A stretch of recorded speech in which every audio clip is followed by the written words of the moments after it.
Moin, lieve Lüd. Da sind wir wieder mit der 19. Folge von Platt to go, unsers lille Plattshow.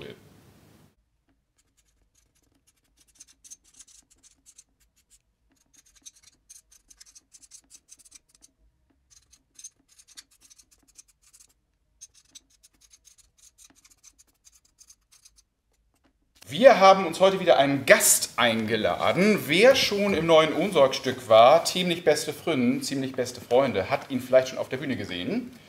Christian Dobler. Moin Christian. Moin Christian. So, zweimal Christian sind hier hüt. Nicht verwirren lassen. Wir sind beide Schauspieler, aber dann hören die Gemeinsamkeiten schon auf. Es gibt sehr viel Interessantes über unseren Gast zu berichten.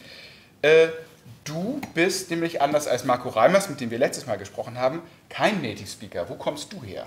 Ich komme ursprünglich aus Wien, bin in Wien geboren und aufgewachsen und habe kubanische Wurzeln. Also meine Mutter kommt aus Kuba und mein Vater ist Österreicher und bin auch zum allerersten Mal hier in Hamburg im Norden und auch das erste Mal logischerweise am Ohnsorg-Theater. Und es ist auch meine erste Hauptrolle auf der Bühne und bin da sehr dankbar darüber, dass ich das auf Plattdeutsch spielen darf, das Stück. Genau, das ist natürlich ein spannendes Thema. Wir beide haben, darf man auch, glaube ich, verraten, auch zusammen so ein bisschen an dem Plattdeutsch gearbeitet im Vorfeld. Wie war das für dich? Hattest du Plattdeutsch überhaupt schon mal gehört? Wusstest du, dass es das gibt und was das ist vorher? Also Plattdeutsch habe ich vorher natürlich schon gehört und wusste natürlich schon, dass das eine eigene Sprache ist quasi, also die niederdeutsche Sprache eben. Und, aber bis vor 3 Monaten habe ich mich quasi nicht damit beschäftigt. Also erst als das Angebot hier vom Ohnsorg kam, habe ich auch durch dich natürlich Plattdeutsch intensiv gelernt und habe auch, als ich noch in Wien war, Plattdeutsch-Nachhilfe quasi gehabt. Und es ging überraschenderweise gar nicht mal so schwer, weil ich halt eben die entsprechenden Hörproben von euch bekommen habe. Und also es ist auf jeden Fall eine Herausforderung für mich, das auf der Bühne zu snacken. Und denke, dass ich da auf jeden Fall da weiter dran bleibe mit Plattdeutsch. Ja.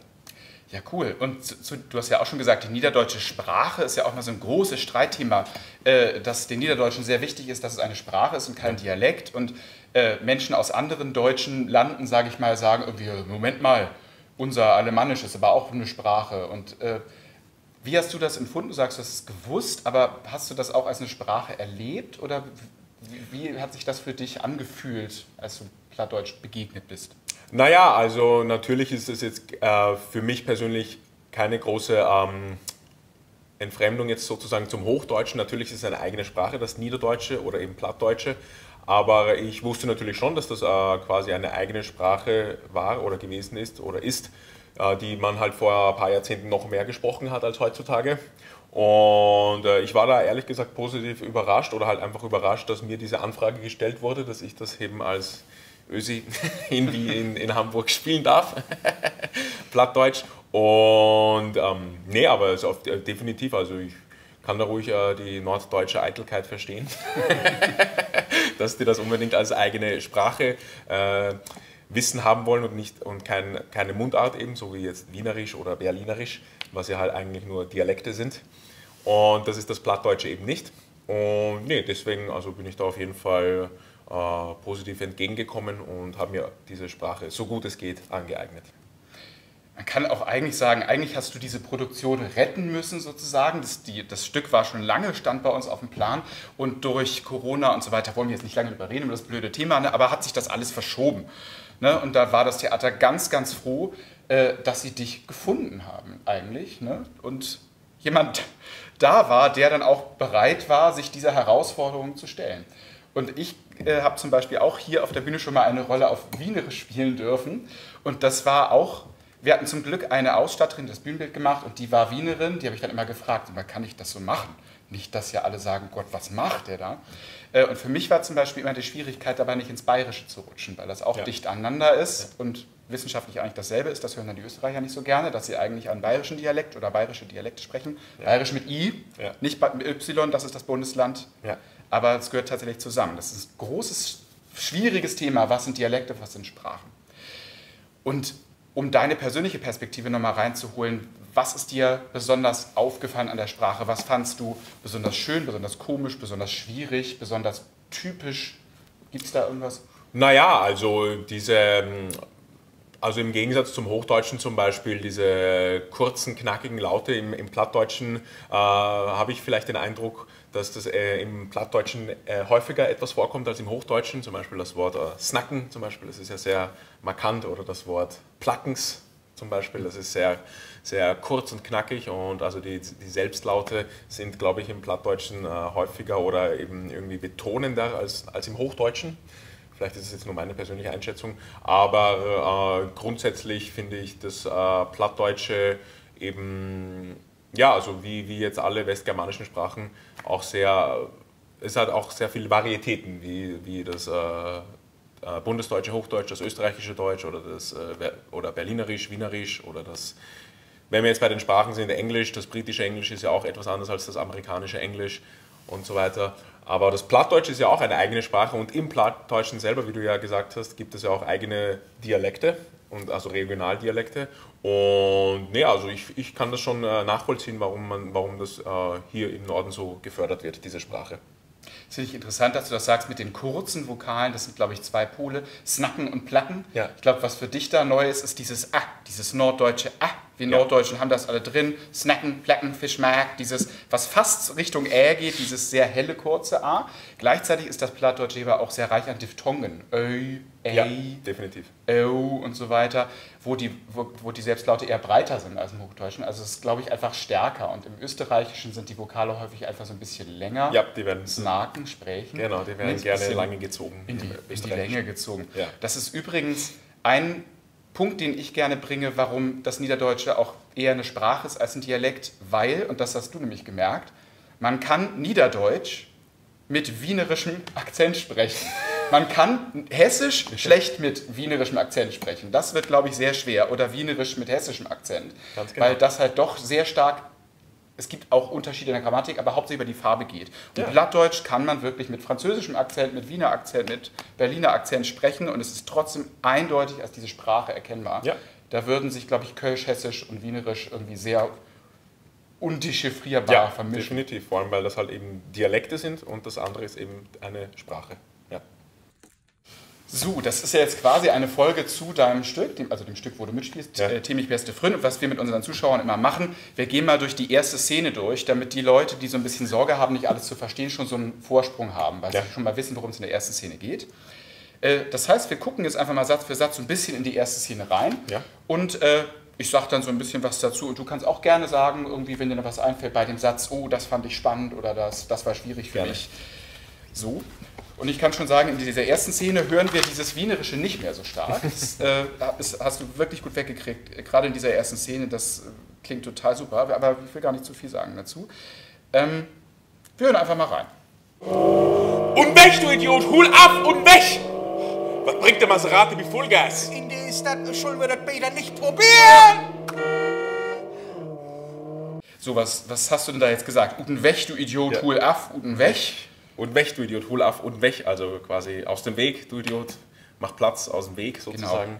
Hul af. Hul af. Ne? Also heul weg. Ja. Das ist auch ein sehr plattdeutscher Ausdruck. Das kann man so im hochdeutschen Wort wörtlich nicht übersetzen. Also heißt natürlich hau ab, verpiesel dich, hul af, heul weg, aus dem Weg.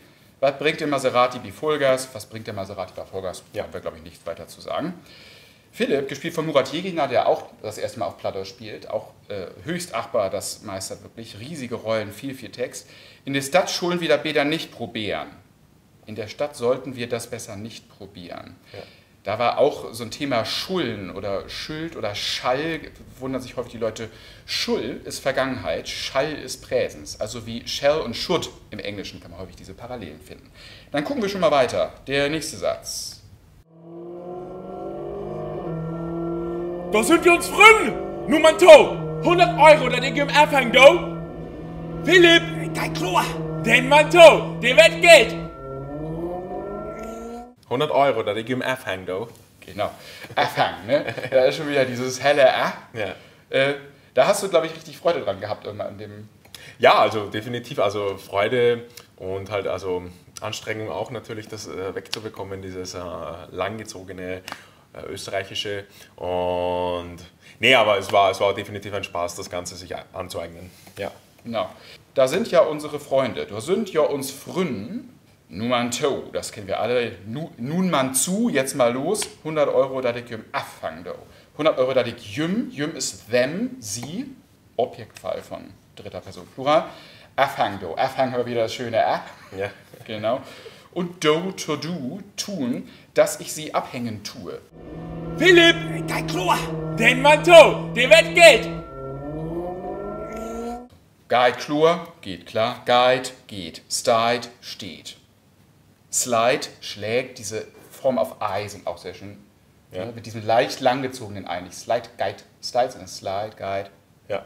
Das ist auch ein sehr schöner, typisch plattdeutscher Klang, wo man auch Unterschiede hat zum Wienerischen. Die Wette Geld, die Wette gilt, ist glaube ich auch Ja, die Wette gut gilt. verständlich. Ja. Ne? Ja. 100 Euro, nicht 11, sie sind gut. Schied, nicht gut noch. Schau, die 100 Euro Gott trüch an mich. 100 Euro, nicht übel, sie sind gut. Wow, das ist glaube ich ganz gut verständlich, die braucht ihr nicht viel Hilfestellung, glaube ich, für diese Sätze. Dann komme ich wieder mit Sheet, nicht gut noch, glaube Genau. ich. Ja. Genau, nicht go no. Das ist auch sehr, sehr andere Phonetik wieder. Das O gibt es im Hochdeutschen so nicht. Nee. Ne? Ja. War das auch ein fremder Laut für dich? Aber du bist ja auch, bist ja auch das Englische sehr gut. Ja, ein bisschen das Englische, ja, definitiv hat mir auch, wie soll ich sagen, nicht geholfen, aber natürlich ein paar Ähnlichkeiten gibt es natürlich schon von Plattdeutsch und Englisch eben. Und ja, also etwas Hilfe war das Englische auch.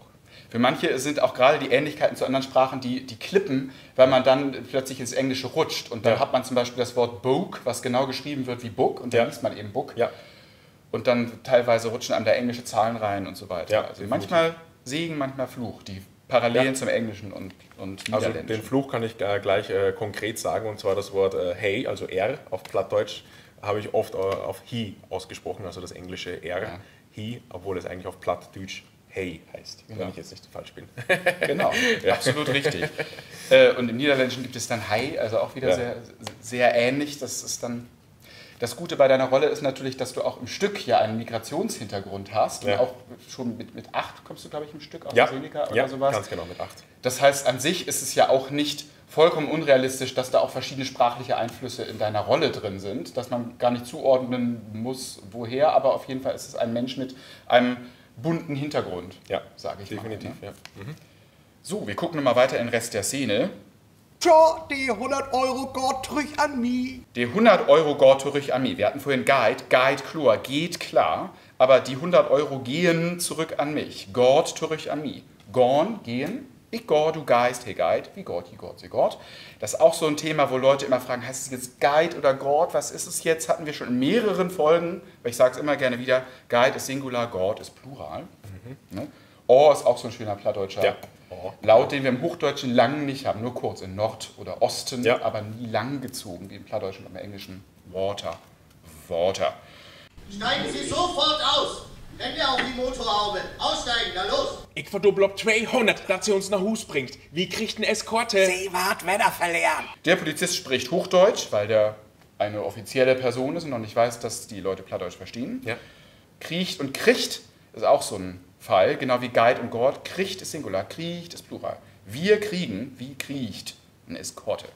200 ob der Eskorte. Ich hab gesagt, aussteigen! Aussteigen! Kommen Sie aus dem Fahrzeug! Sind Sie taub oder was? Aussteigen! 200 auf der Eskorte. 200 auf die Eskorte. Philipp, Afmogt. Steigen Sie sofort aus! Aber schön langsam! Abgemacht. Mogt, Mogtwie, machen wir, kennen wir schon. Afmogt, abgemacht. Moment, ich kann eins verkloren. Du hältst die Klappe und nimmst die Hand hoch! Nu trifft sie doch. Moment, ich kann eins verkloren. Genau. Moment, ich kann alles erklären, verkloren. Das R im Plattdeutschen ist häufig ein Ver.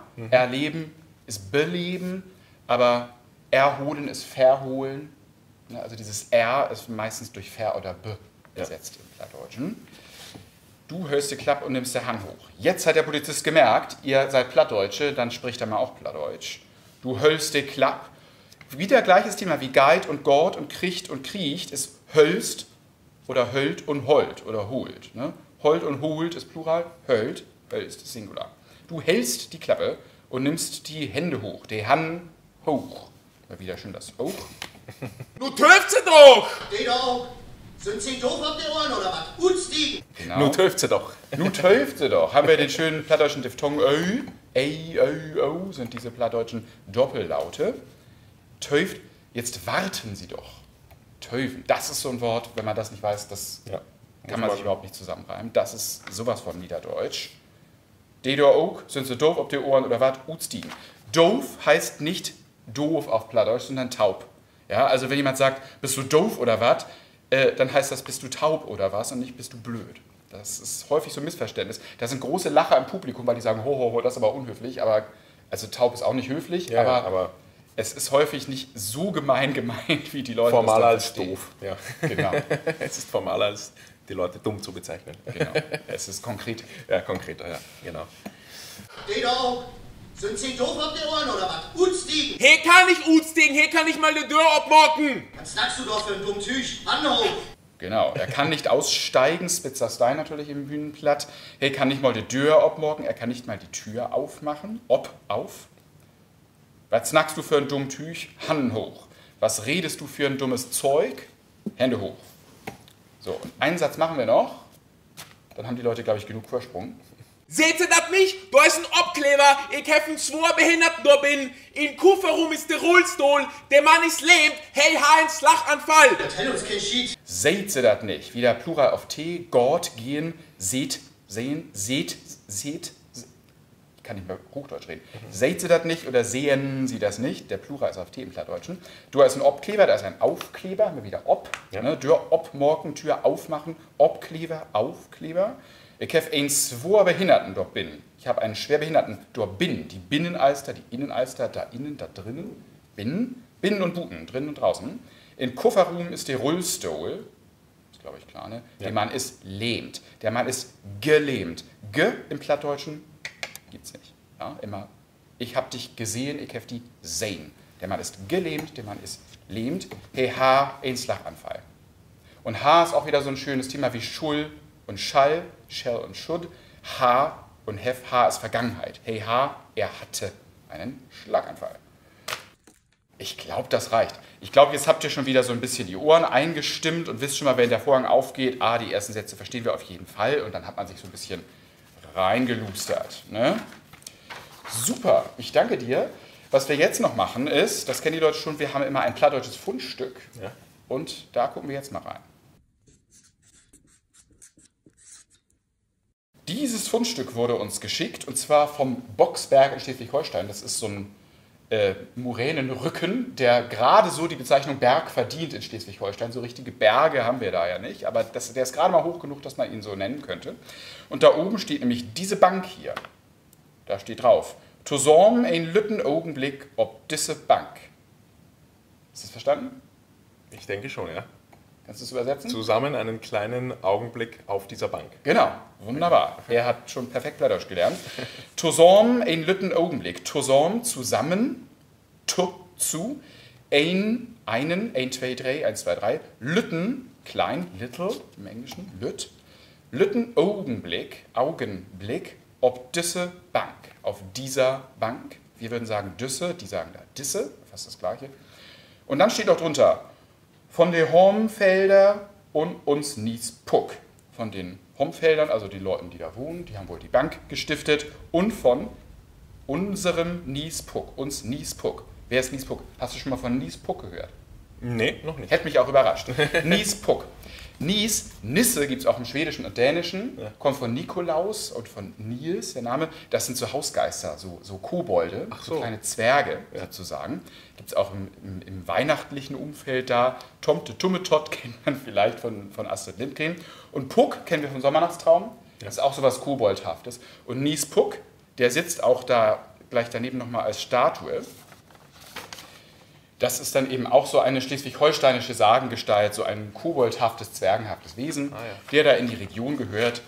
Und der hat also gedanklich auch diese Bank wohl mit gestiftet und passt darauf auf. Danke für dieses Fundstück. Das wird auch wieder. Hast du heute Abend bei der Vorstellung? Ja, heute galt die Vorstellung wieder. Genau, heute geht die Vorstellung weiter. Genau. Das ist der erste Schritt. Man muss auch improvisieren, sonst ist man aufgeschmissen auf der Bühne. Super, dann wird wir dir auch nicht länger abholen. Du kannst dir noch so ein Beten erholen. Bett von oben. Und schickt uns wieder jo Fragen und Fundstücken, wie freut uns. Und dann seht wir uns bitte 20. Folge wieder. Mein Zeit, 20 Folgen. 9 Folgen habt wir alt reit. Und ja, bis dahin, tschüssing und holt ihr fuchtig. Tschüss, bis bald. Servus.